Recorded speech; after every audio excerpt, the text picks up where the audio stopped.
Donald Smart was born June 2nd, 1922, in Sault Ste. Marie, Michigan. He had four siblings and graduated from high school in 1940. Smart worked on his family farm and for the Cadillac Lumber Company until he entered the Army in November of 1942. Don was stationed in Texas, Nevada, and later England before embarking on a mission to destroy German aircraft factories. As Smart's group flew deeper into Germany, the cloud cover vanished and snow could be seen on the ground. The temperature at 25,000 feet registered negative 60 degrees Fahrenheit, and the frigid air seeped through the airmen's heavy flying clothing.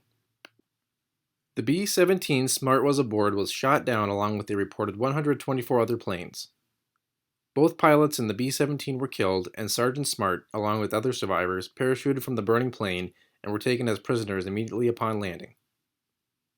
Later in January 1944, Donald's parents were notified via telegram on behalf of the Secretary of War by the Adjutant General of the U.S. Army that Donald was reported missing.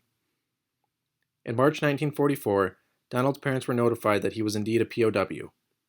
He was first taken to Stalag 6 and then moved to Stalag 4, where he was held until release on April 26, 1945. Smart was flown to Camp Lucky Strike, France, and transported by ship back to the USA. Upon discharge on November 21, 1945, Smart returned to the Sioux and married Faye Smith on February 20, 1946. Together they had 3 sons.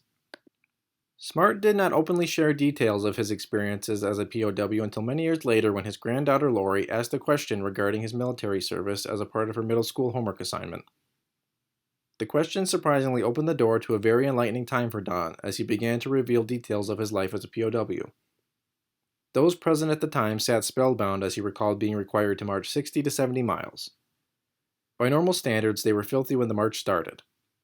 They wore the same dirty clothes for months with no opportunity to shower or fully bathe.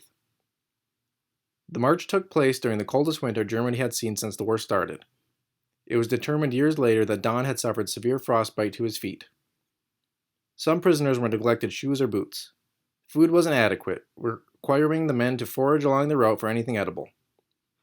The main food provided in Stalag 6 was boiled potatoes or sometimes boiled potato broth. Donald lived out his years as a loving and honorable husband, father, father-in-law, grandfather, and great-grandfather, as well as a great friend to many.